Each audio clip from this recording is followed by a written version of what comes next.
Ini ada suara gue nggak sih?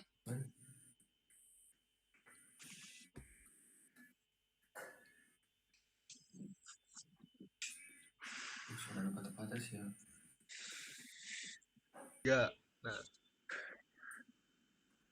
Nanti lempar-lempar be, lempar-lempar.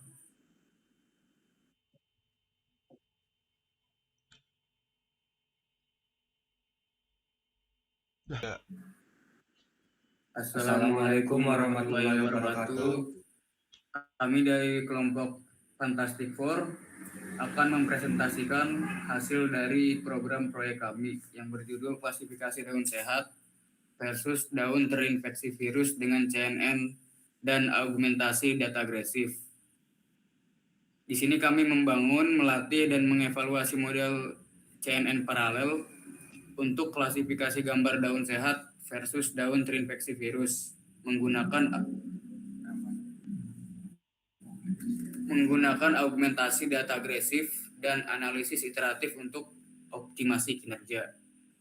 Sebelumnya saya akan memperkenalkan terlebih dahulu beserta rekan-rekan saya.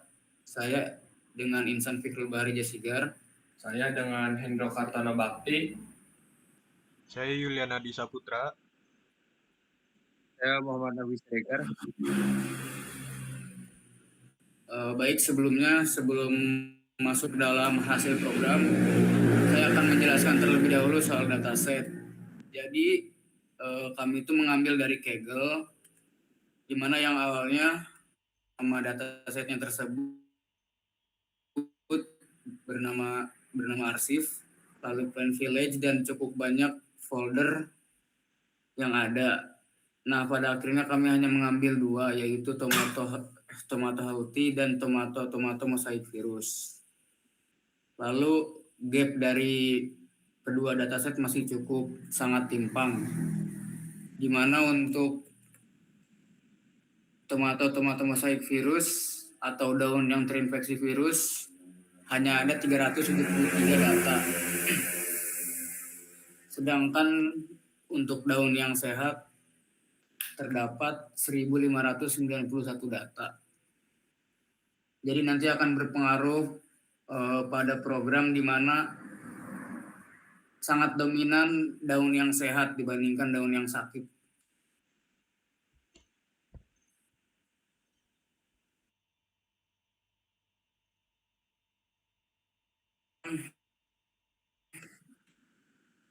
Yang pertama ada memuat dan pra pemrosesan data, yaitu memuat dataset gambar daun sehat dan terinfeksi virus, melakukan pra pemrosesan data seperti mengubah ukuran gambar agar seragam, normalisasi pixel, dan augmentasi data untuk meningkatkan ketahanan model, memastikan data dibagi menjadi set pelatihan dan validasi. Di sini pertama tentunya mengimport TensorFlow. Lalu padnya kami taruh di Google Drive. Ini nama padnya, lokasi padnya. Mungkin langsung saja ke outputnya.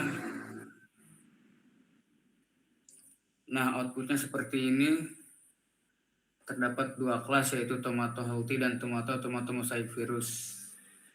Lalu langsung ke pelatihan model CNN yang akan diteruskan oleh rekan saya.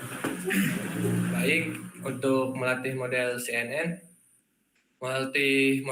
menggunakan data pelatihan yang telah disiapkan, pantau metrik seperti akurasi dan kerugian selama pelatihan, menggunakan data validasi untuk mencegah overfitting. Untuk mendefinisikan jumlah EVOS untuk proses latihan, lalu untuk ini menghitung bobot kelas, menangani ketidakseimbangan jumlah data antar kelas, mengambil jumlah sampel pada setiap kelas dari training generator. Untuk max sampelnya, menghitung jumlah sampel terbesar untuk menormalkan bobot secara terbalik terhadap frekuensi jumlah data tiap kelas. Kelas yang lebih sedikit sama dengan bobot lebih besar. Lalu untuk melatih model menggunakan kelas WEG yang sudah dihitung, ini untuk kelasnya, menerapkan bobot kelas di sini. Untuk outputnya,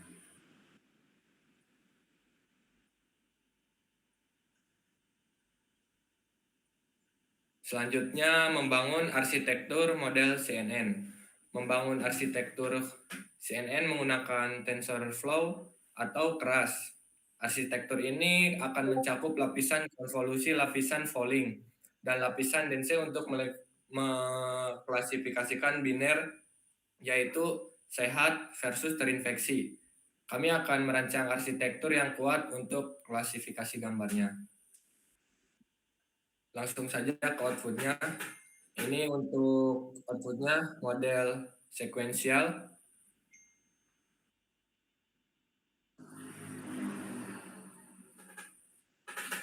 Selanjutnya visualisasi foto daun sehat dan terinfeksi virus.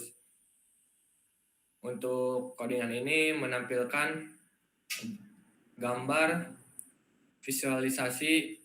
Untuk ini outputnya contoh gambar daun sehatnya. Lalu yang ini untuk contoh gambar daun terinfeksi virus.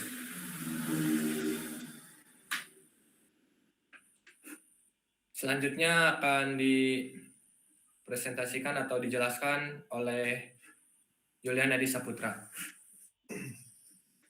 Dan ini bagian mengubah parameter augmentasi data. Sesuai parameter ini, image data generator untuk menerapkan teknik augmentasi yang lebih agresif. Misalnya, meningkatkan rentang rotasi, pergeseran lebar atau tinggi, shear, zoom, kecerahan, dan lain-lain.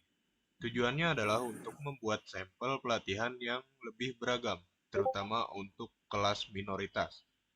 Dan untuk codingannya, define the number of training.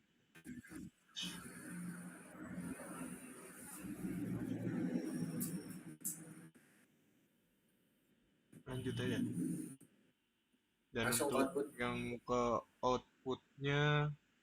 outputnya seperti ini.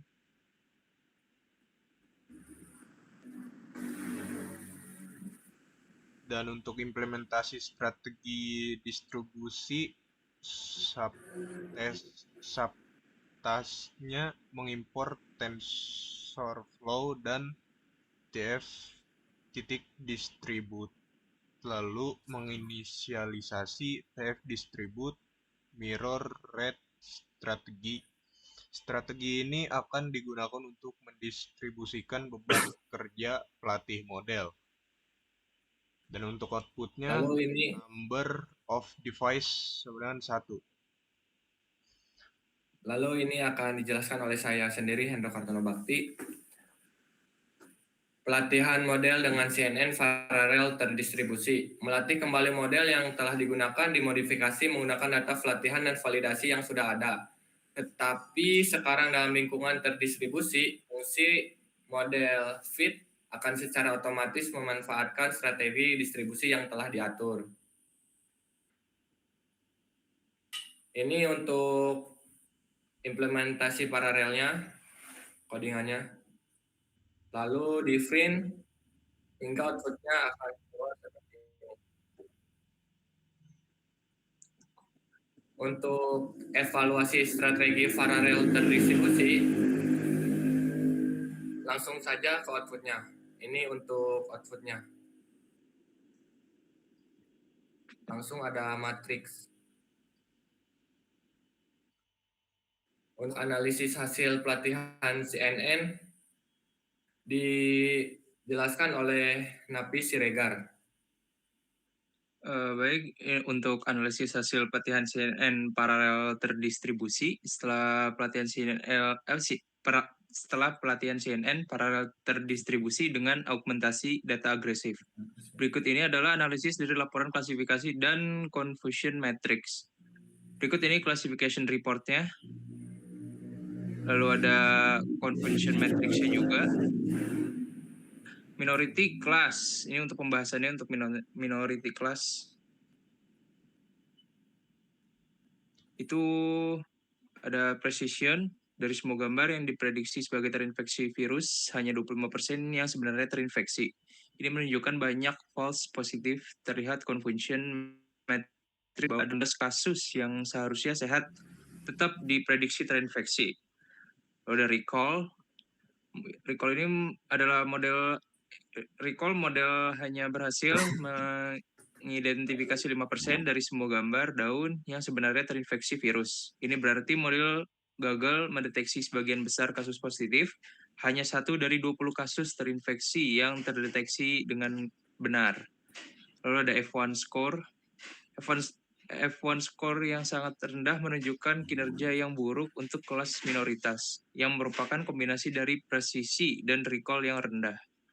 Lalu ada majority class, itu precision-nya model sangat baik dalam memprediksi daun sehat. 94% dari 94% dari yang diprediksi sehat memang benar-benar sehat. Lalu dari call, model berhasil mengidentifikasi 99% dari semua gambar daun yang sebenarnya sehat. Ini menunjukkan sedikit false negatif. Lalu F1 score-nya, skor F1 yang tinggi menunjukkan kinerja yang sangat baik untuk kelas mayoritas. Jadi Baik, kesimpulannya, sudah sama Igar. oke.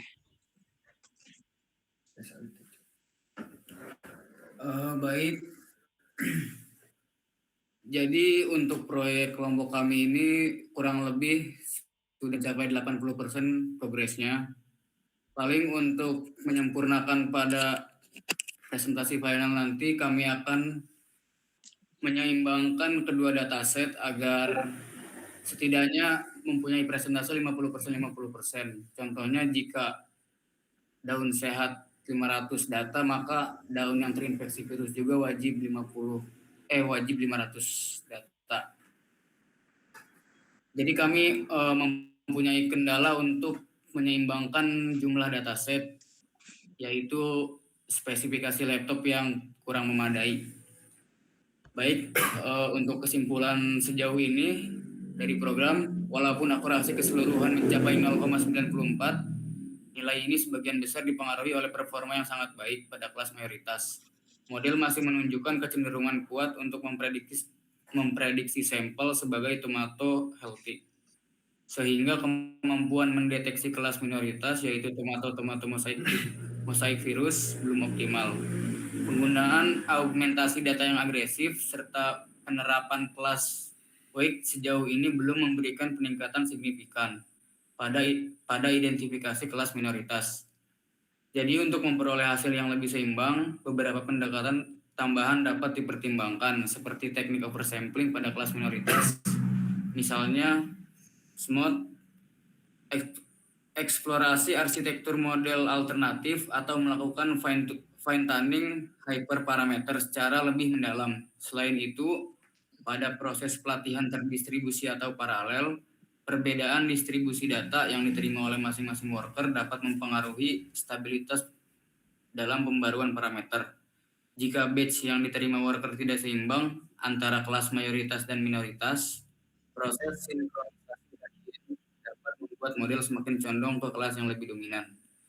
Hal ini dapat menjadi salah satu faktor yang berkontribusi terhadap kinerja yang lebih kuat pada kelas mayoritas dibandingkan kelas minoritas. Baik, mungkin cukup itu saja dari kami. Kurang lebihnya mohon maaf.